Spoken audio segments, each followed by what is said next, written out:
welcome to another video. In today's lesson we're going to learn how to make this really easy I-cord necklace. It can also be used to make a headband, and you could also use it to make a bracelet. There is also a written pattern located on my website. I will put the link for that in the description box. You can see here it can also be made using chunkier yarn. The chunky yarn looks great and works up very quick. You will just need a crochet hook that is recommended by your yarn. So let's get started on the lesson. For our supplies, we're going to need a yarn needle with a large eye. We're going to need a pair of scissors. We're going to need a crochet hook to go with our yarn. This yarn recommends a 5.5mm, and this is a I size crochet hook. And I'm going to be using a worsted weight yarn. This is a number 4 weight. It is a 10 ply if you are in Australia, and it is about an Aran weight if you are in the UK. This project will work with any thickness of yarn. Use the crochet hook that's recommended by your label. It will work better with the thicker yarn. I used a t-shirt yarn for my grey version, and information about that will be on the written pattern, and that is a lot thicker. I used a 8mm crochet hook, so that's a lot bigger than a 5.5. But I'm just going to use this yarn for the video tutorial. And this is just some, as you can see, some leftovers, a bit of a messy skein. Just show you what I've got here. I've got some Red Heart Super Saver, and this is a worsted weight or a number 4 yarn, like I said, or a 10 ply, and this is the colour Perfect Pink. It's not going to use all this yarn. You're going to need a small amount, and I will weigh mine after I finish this project, and I'll put the weight of the amount of yarn that I use across the screen for you so that you can have a look. So we're going to make a slip knot. You can do this any way that you like. And to work our I-cord, we do 3 chains to start with. So 1, 2, 3. So we're going to go into the second chain from the crochet hook and pull up a loop. Go into the next chain and pull up a loop. We've got 3 loops on our crochet hook. We're going to take the first 2 loops off, so that one and that one. We're going to pull the yarn around, and we're going to pull through to make another loop on our crochet hook. We're going to go back to that second one. Grab our yarn, pull up a loop, put that 3rd loop back on our crochet hook, yarn over and pull up a loop. Now you can see that it's laying flat at the back. We don't want it to lay flat. We want it to create a tube. So a little trick I've learned is just on that second loop that's there, just going to pull that a bit tighter. And that will just tighten up that yarn at the back. Do that first one, and then just when we start off, because it just needs to start creating a tube rather than a flat piece of crochet. So pull those loops through, and this will start to create a tube as we go. So pull the first 2 loops off. We're going to grab our yarn and pull through. Going to get the next loop on our crochet hook, yarn over and pull through. And that last loop, yarn over and pull through. Again, give that second loop a little bit of a tug. Take those loops out. What I do is I just pinch them between my fingers so I don't lose them. So pull through, put the next one back on, pull through that next chain and pull through. This is much easier to do when you're sitting down relaxing and not sitting in front of a video camera. So pull tight, and this will start creating a tube at the back there. So we're going to pull out the 2 loops, and we just repeat this through the whole pattern. I pinch those so they don't disappear, pull a loop through. So basically you're just making a chain. Pop that back on, make a chain, last loop, make a chain. Once you've done this a few times, you'll get yourself into a rhythm. See how that can be pulled quite loose? That is because it goes loose at the back here. It's just how when we work it, that's what it naturally does. So pull and then pull out. Chain, next slip on, make a chain. I haven't filmed for about 4 weeks. I'm all jittery and thumbs. I've only been doing this for almost 10 years. You'd think I'd be used to it by now. Pull that second one, pull down. Take 2 loops off, yarn over, pull through, yarn over, pull through, yarn over, pull through, grab that second loop and pull down. And you can see here, if we just hold those loops and pull that, see that? It was a little bit loose in there before, but once you give that a bit of a tug, it just all neatens up. It may take a bit of practice to get it going. If you get really loose at the beginning here, you can see mine's a little bit loose there. You just need to give it a bit of a practice. So maybe do one that's, you know, that long, get into the swing of things, and then start again, and you'll have all your tension and everything, because it's different. It's not something that you crochet like that all the time. It's not like your usual crochet. So once you have your I-cord done, you're going to keep going. I'm going to pop this one aside because this was my practice one.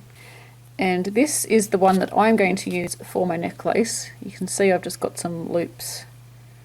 Live loops. Ooh, that's scary. Got some yarn here, and this yarn is so cool. This is the Red Heart Super Saver Stripes. And this colourway is the Parrot Stripe. This is also a number 4 or worsted weight yarn, or a 10 ply or an Aran weight yarn. So it works up a little bit thicker than if you were using a thinner weight yarn like a DK or an 8 ply.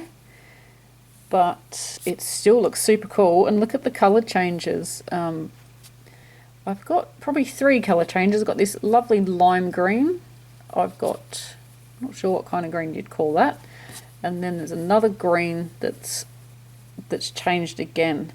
So this is depending on how long you want your necklace, how many loops that you want, like chains that you want on your necklace. That's going to depend on how long you want it. So what I have been doing as I've been going along, you'll notice this is a bit crinkled. It's because I've already had it in a chain already. You're going to decide how long you want this part of your necklace, and this is the bit that goes around the back of your neck, and also it's going to tie up. You can do this one of 2 ways. One of my necklaces, I just tied the ends together, so it joined like that, and then the other end of the I-cord come along and it just joined like that, and we just tied it together. Just the ends were tied together. Or you can leave a long piece like this and then tie it in a bow at the back of your neck, and that's what I've done with my grey one. I'm pretty sure some length of yarn when I started. I'm going to put a reminder on the screen. I completely forgot to tell you to do this, so you'll notice that my tail's a little short. But I will put a reminder on the screen so that you are told to leave a bit of yarn if you want this one. If not, you can just cut it off, or you can sew it in. It's up to you. So you could leave this I-cord longer, and you could use this to tie up and tie in a bow. But on this version, I'm all tied up here. This version, as you can see, when I put it on, I just tie it up like that and just tie the yarn in a knot, in a bow. And this yarn won't fray because it's t-shirt yarn, so it's not going to fray like yarn, so that works really well. What you could also do is just tie your ends together. I won't do it with this one, otherwise I won't be able to get it undone. But you could just tie that in a knot, and then you could just sew in your ends. So that's one way to join it. So it just depends what way you want to do yours. So you can see the thickness in the difference in the yarn. This, I used a 8mm crochet hook, and this one is using a 5.5. Actually, this one's using smaller than that. This is using a 4mm or a G size crochet hook, so you can see the difference. Looks really cool. As you can see here, I've only got 1, 2, 3, I think I've got 4 chains. I'll show you in the back. This is the front. I've got 4 lots of chains on that because I didn't need very much. So once you have decided how you want to have your project joined at the back, if you want to have your long I-cord and use it as the bow, or if you want to have these yarn strands and use that as your tying up, I'm going to just tie my 2 ends when I'm finished in a knot and then sew in the ends for this one, because as you can see I didn't leave a very long end. If you are going to choose the headband, I would suggest not joining it at the ends, which I show you to do in the video, and just making this I-cord longer so that you can just tie it in a bow behind your head. I think that would totally work. Then you need to work out, like I said, how far you want this around your neck. So that would be at the back of your neck, and it would come around, and you want to decide where you want to start your chain. To start your chain, we are going to twist our yarn over, and then we're going to flop that down and then pull through.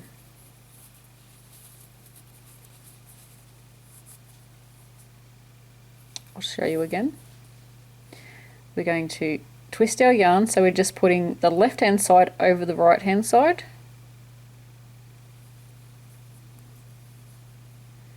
and then flipping this loop down.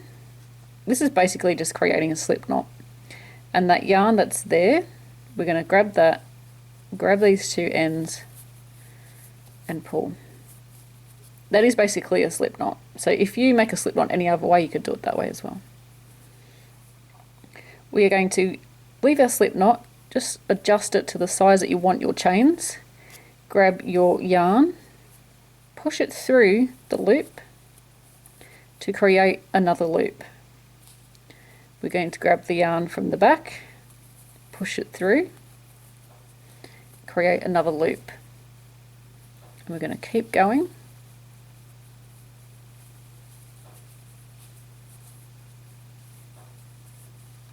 Until you have as many loops as you like. So as you can see, this has got quite short here, so I need to scoot across more so we can do that easily. We can just pull that out. And let's just try it this way, push down. Yeah, let's make sure that's actually going to go around my neck, that will be better. So pull through. A little bit of sort of trial and error at the start. I want my loop a bit smaller. Push through, make a loop. And see if you can make sure you can get your loops even. That will make it look nicer. That needs to be a bit smaller.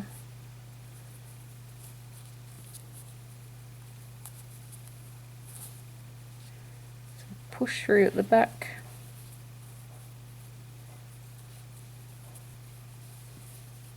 So you decide how many chains that you want, and then my yarn is still attached, as you can see, because I wasn't sure if I needed to keep going. But I think that is plenty now. That's plenty of I-cord to go around my neck. You can see that I need to make sure it's even on both sides. And this is just a little bit of mucking around. But once you've made 1 or 2, you'll be able to see it a lot easier where you need to go. Because you want to make these 2 bits here, these bits here, you want to make them even, otherwise your necklace is going to be crooked when you put it on.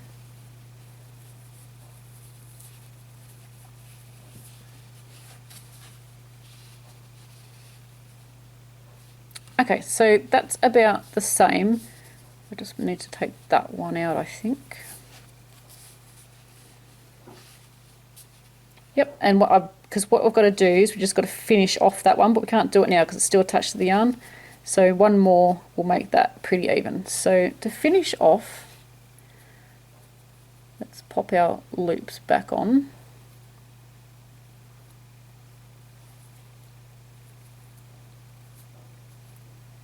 And the one that's coming out of the yarn, so that loop is attached to the yarn there, that's the one that goes on the left hand side, and then the other ones go that way. So to finish off, what we're going to do is cut our yarn,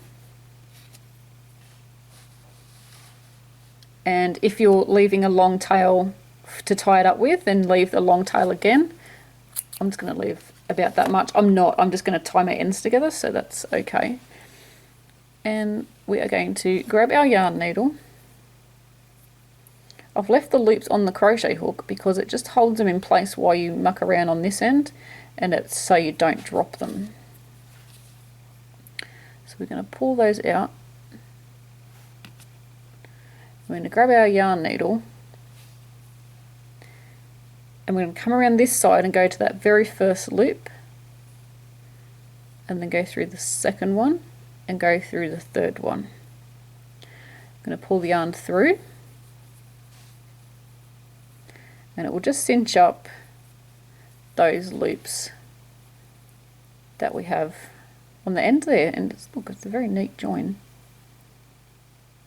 So I want to tie this off, so I'm just going to go through again.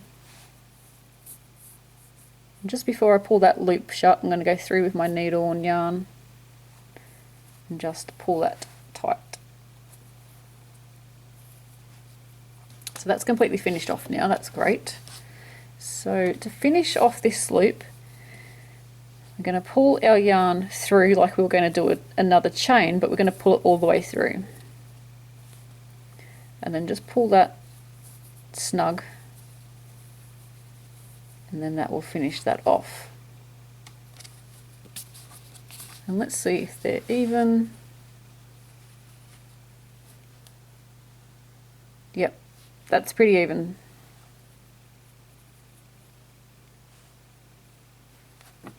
You can muck around with this as many times as you like to get it even.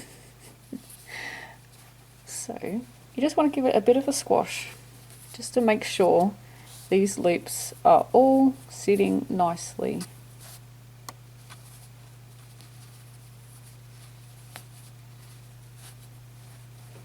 Just sort of push it down to push them into place.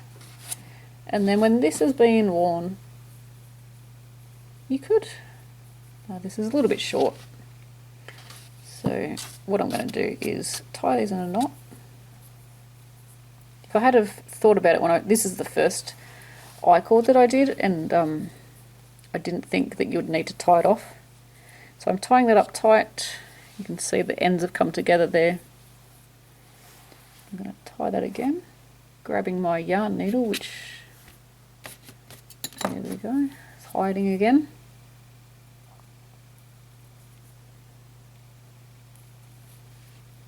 And then I'm going to sew this one, because we've got two different colours, I'll sew it back into the colour that matches. And I'll just put it through the middle of the I-cord, as far as you can go.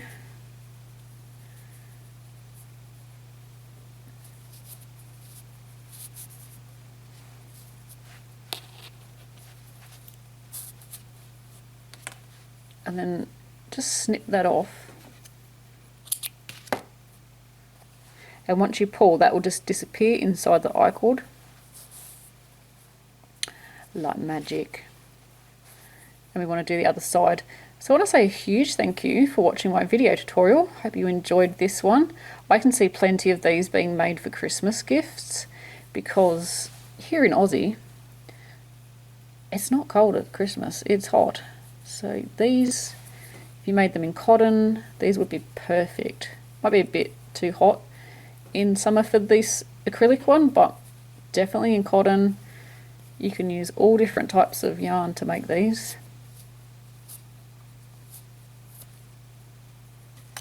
Don't think that needs to be chopped, no. Also too, you can make this chain section go all the way around. You will need to make more I-cord, because the chain, this part here, it uses up more of the I-cord, but totally doable. Where's my grey one? Oh, here it is. I love this one. It's so soft, this stuff. And you can make your own t-shirt yarn too, which I've never done, but I've seen plenty of videos on YouTube. This one's definitely a statement piece. It's very chunky. And then you've got your thinner one there. So thank you for watching. I hope you enjoyed this video tutorial. Please share your creations over on Facebook so we can all see what you've been making. And also, if you follow me on Instagram, make sure you tag me in your photo over there so I can see what you've been up to. Thanks for watching, guys, and until next time, happy crocheting.